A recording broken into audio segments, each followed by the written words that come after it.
بہت اچھی بات ہے کہ مظلوم عوام کے ساتھ پاکستان کے جو ایوان بالا سے ایک پیغام جانا چاہیے،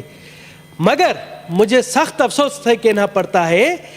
کہ اس قرارداد پر کم از کم ہم سب متفق ہوتے ہیں، مگر آج بھی ہم نے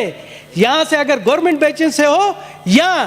اپوزیشن بینچز سے، انہوں نے اپنی سیاست کو یہاں پر لایا، ایک دوسرے کی ٹانگیں کھینچ رہے۔ آج یہ ہونا چاہیے تھا کہ تمام چیزیں بھلا کر صرف جو فلسطین کے حوالے سے باتیں کرتے، مگر افسوس کی بات ہے، میں سمجھتا ہوں میرے مسلمان بھائیوں، پہلے آپس میں تو متحد ہو جاؤ، جا کر پھر فلسطین کی بات کرنا۔ آپ لوگ تو ادھر ہی ایک دوسرے کی ٹانگیں کھینچ رہے ہو، ایک دوسرے کے اوپر الزامات لگا رہے ہو، وہ اس پر الزامات لگا رہے ہیں، ان پر الزامات لگا رہے ہیں، کسی بات پر تو متفق ہو جاؤ۔ جناب اعلیٰ، آج 5واں مہینہ ہے، اسرائیل کی بربریت ہے، وہاں 31,000 سے زائد فلسطینی شہید ہوئے ہیں، جن میں معصوم بچے بھی ہیں، وہ خوراک کے لیے تڑپ رہے ہیں، وہ پانی کے لیے تڑپ رہے ہیں، اور ہم صرف یہاں پر قراردادوں پر قراردادیں لا رہے ہیں، عملی طور پر کوئی کام نہیں کر رہے۔ جناب چیئرمین، آج مشتاق صاحب، میں بیٹھا ہوا تھا، میں بھی قرآن شریف کا مطالعہ کرتا ہوں کبھی کبھار، آج مجھے ایک آیت میرے سامنے آئی، اچانک آئی، میں آپ کی اجازت سے چاہتا ہوں کہ وہ میں سنا دوں اردو ترجمے۔ جناب اعلیٰ، سورہ نمبر 4 آیت نمبر 75، وہاں کہتا ہے، اور اے مسلمانوں، تمہارے پاس کیا جواز ہے کہ اللہ کے راستے میں اور ان بے بس مردوں، عورتوں اور بچوں کی خاطر نہ لڑو، جو یہ دعا کر رہے ہیں کہ اے ہمارے پروردگار، ہمیں اس بستی سے نکال لائیے جس کے باشندے ظلم توڑ رہے ہیں، اور ہمارے لیے اپنی طرف سے کوئی حامی پیدا کر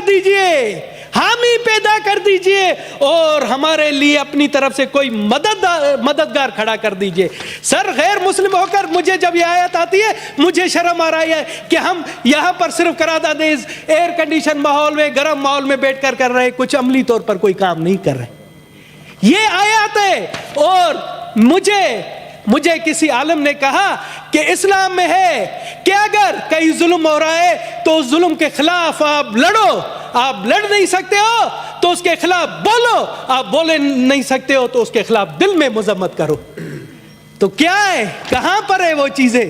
مجھے بتائیں، وہاں پر کہاں پر یہ چیزیں؟ سر، وہاں پر مسلمان نہیں مر رہے ہیں،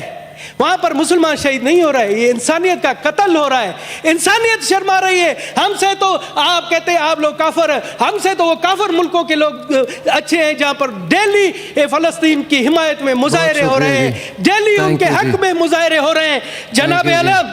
میں آپ کو، سر ہمیں مجھے دے، میں پاکستان کی 1 کروڑ اقلیتی عوام کی طرف سے اپنے فلسطینی بھائیوں کے ساتھ ہوں، اور ہمیں فخر ہے، مجھے فخر ہے، میرے خاندان کو فخر ہے کہ ہم نے ظلم کے خلاف اہل بیت کی بھی مدد کی تھی۔ اہل بیت ہمارے ہاں پاکستان میں مہمان تھے اور ان پر ظلم ہوا، ان کے ساتھ ہم مل کر لڑے، تو ہم اپنے فلسطینی بھائیوں کے لیے بھی ہیں اور اسی روایت کو برقرار رکھیں گے۔ یہاں پر آپ آئے، سب سے پہلے ہم کوشش کریں کہ جنگ بندی ہو، وہاں یہ جو معصوموں کا قتل ہے وہ رکے، اس کے لیے عملی اقدامات اٹھائیں۔ آپ مجھے کہیں، وفد بنائیں، ہم دنیا میں جاتے ہیں، دنیا کو کہتے ہیں کہ جی وہاں پر سب سے پہلا کام کر دیجئے، خدا را وہاں جنگ بندی کرا دیجئے۔ دوسری تجویز ہے کہ وہاں فلسطین کے عوام کو، پاکستان کے وہاں سے 4 جہاز تو گئے، مگر میں کہتا ہوں کہ اس ایوان بالا سے بھی ایک امدادی جہاز جانا چاہیے، چاہے وہ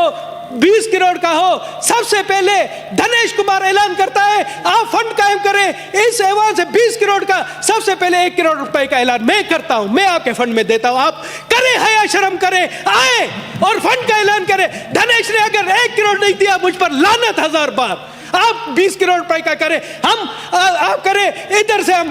جائیں گے اور امداد اپنے فلسطینی بھائیوں کو پہنچائیں گے، ادویات پہنچائیں گے، ان کے لیے پانی راشن پہنچائیں گے۔ آپ کریں، اعلان کریں، اگر میں نے نہیں دیا مجھ پر لعنت۔ تھینک یو جی، تھینک یو جی۔ جی سینیٹر سید وقار مہدی صاحب۔